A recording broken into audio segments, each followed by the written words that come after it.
Magical idol worship for spiritual health and psychological well-being.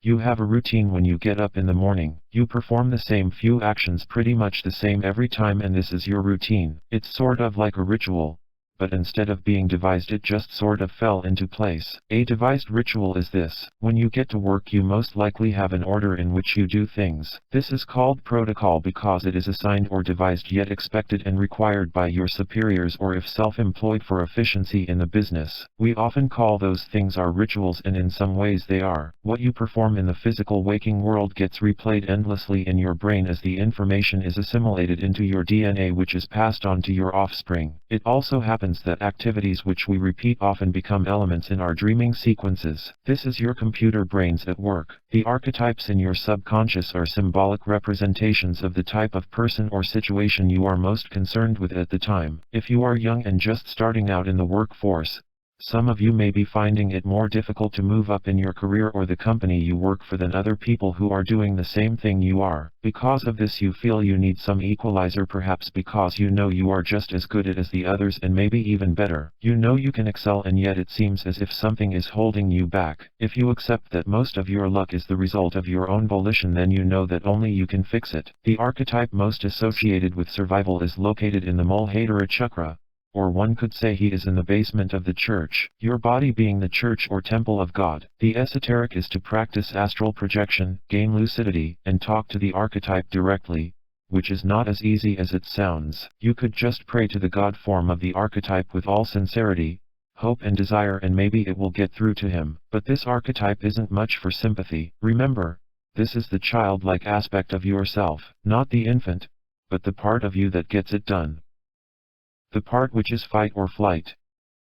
If you have ever raised a child, then you know that once you know the personality of the child you can interact with them more efficiently. So, you should treat this inner child of you as her or his loving and encouraging friend and sibling, BFFs. Offer her or him symbolic treats and toys. Give him or her positive attention and praise for giving you the ability to get the job done well. All the little things that maybe you think you might have missed when you were growing up. In a way, you are substituting yourself as your parent to the child archetype in your subconscious. So, how are you going to reach this inner child then? You can do self-hypnosis or conduct a ritual, which, technically, isn't a ritual unless you repeat it as a routine on a regular basis. Otherwise, it is merely a psychodrama at best. However, arguing this point with some folks is pointless, especially if you know what they are talking about. So even when they say, "Hey, look at this new ritual I wrote," you can secretly laugh at their ignorance. But be nice.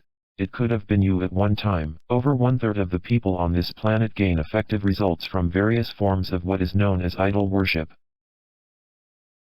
You need something to be the archetype you are trying to reach, something you can believe that he or she, the archetype, actually embodies physically for you personally to commune with. It may sound crazy, but it's no different than talking to a picture of a deceased relative or friend. The manner in which this transpires will be flavored by you as you go along. I will give some basic generic guidelines and then you can go from there. Choose a suitable image such as a picture or statue. This will become your idol. This idol does not replace God in the grand sense, but because some people are just superstitious, discretion should be exercised. Besides, because of dynamics of quantum physics, their ignorant preconceptions could accidentally taint your yantra. The word yantra simply means a device or machine. Most people think of a mandala-like design, and this is correct. However, the yantra or device is not limited to the classical popular designs. Since you do not wish to attract any sort of unbeneficial attention to your idol/yantra/device, properly known as a murti in Hinduism, you may wish to simply devise one of your own that nobody knows what it is. If everyone around you is cool with it, then there should be no problem. But if your people disapprove of such activities regardless of its beneficence,